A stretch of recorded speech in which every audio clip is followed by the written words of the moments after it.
What's up guys, this is Miasin back at it with another video. This time with kind of like a pushback on people's reaction to my yesterday's video, which was about Eradicator Epidemic Virus. Essentially, I said that contrary to popular belief, it's not a card that recently started blowing people out in Labyrinth. So people have been pulling this off way before the Germanats, and I feel like most people are blind to this reality. As I have said, I actually brought Labyrinth to a YCS myself and beat a lot of players just calling spell cards with Eradicator, or sometimes even traps. And in my video, I even said that Eradicator getting banned does not change anything to my life, and I really couldn't care less. The only point of my video was to call out the hypocrites who demand for cards that are broken in combo decks to get banned, but never for trap decks. But let me ask you a question here. If you played against a trap deck and someone flipped a card on your draw phase that made you lose 6 cards, would your experience be any better than if you played against a combo deck that hand dripped you for 6 cards? And by the way, when I say that, just assume that you have no counters or that your counter to their combo does not go through. But yeah, honestly, when it comes to me and most people that I know, we always have the exact same feeling whether we lose to trap decks or combo decks. So in that instance, I've lost the game because I wasn't able to do anything, and it's not like you can say that I would have been able to do more things if I played against a trap deck doing the exact same thing. And I do find it funny that Eradicator getting banned was a general consensus when Danger Tier Elements was playing it, but now that Labyrinth is playing it, all of a sudden everybody's defending it. And another funny thing is, historically speaking, Eradicator has always been played in combo decks and mid-range decks. This is like the first time it's being played really well in a trap deck. And I do find it sad when people say that the only way they win with trap decks nowadays is when they flip a card and their opponents literally immediately scoop. So even the grind decks aren't really trying to grind anymore, but rather just try to insta-win on turn 1. And that's why I said that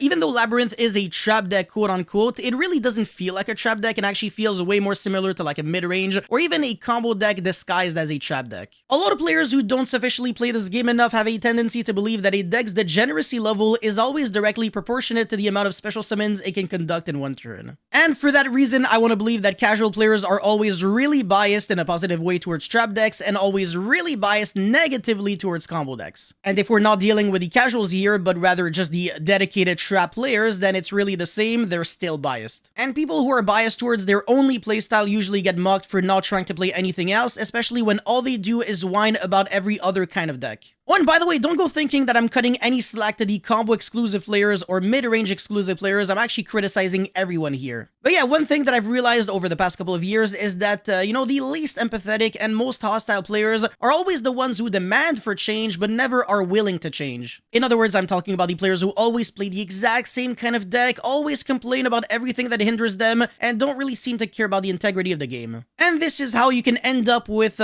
some Flunderies players saying some stupid shit like, Maxi is a really fair and healthy card that has no negative repercussion on Yu-Gi-Oh! Yeah, no shit, dog. In your world, it is. I'll go straight to the point here. When it comes to reason and logical thinking, let me say this. Competitive players are some of the most well-grounded and reasonable players out there because they always change decks and are not really attached to one specific playstyle. Take a look at Joshua Schmidt, for example. Whether we give him Paleozoic, Tier Elements, or Runic Spread, he always finds a way to succeed. These players are far more likely to recognize when a deck is, you know, too powerful and deserves to get hit on a ban list. And in that regard, I am the same. Hell, I even am really okay with my own decks getting nerfed. But then again, unfortunately, there are a lot of Yu-Gi-Oh! Players out there that are extremely lazy and only thrive off of situations where everything works in their favor. But if you want to improve at Yu-Gi-Oh!, it's not for the game to adapt to your demands, but rather for you to adapt to the game. Now, I do have one more question for you. Do you really hate Tier 0 formats? If so, how would you feel if we only destroy the combo decks and the mid-range decks to keep the trap decks intact? Then what happens when everybody starts playing Labyrinth? Then that deck becomes the new Tier 0, and then everybody starts calling the Labyrinth players meta sheep. Then after that, the combo decks will become the new trap decks where people start justifying every single degenerate combo cards while demanding for every single trap card to die.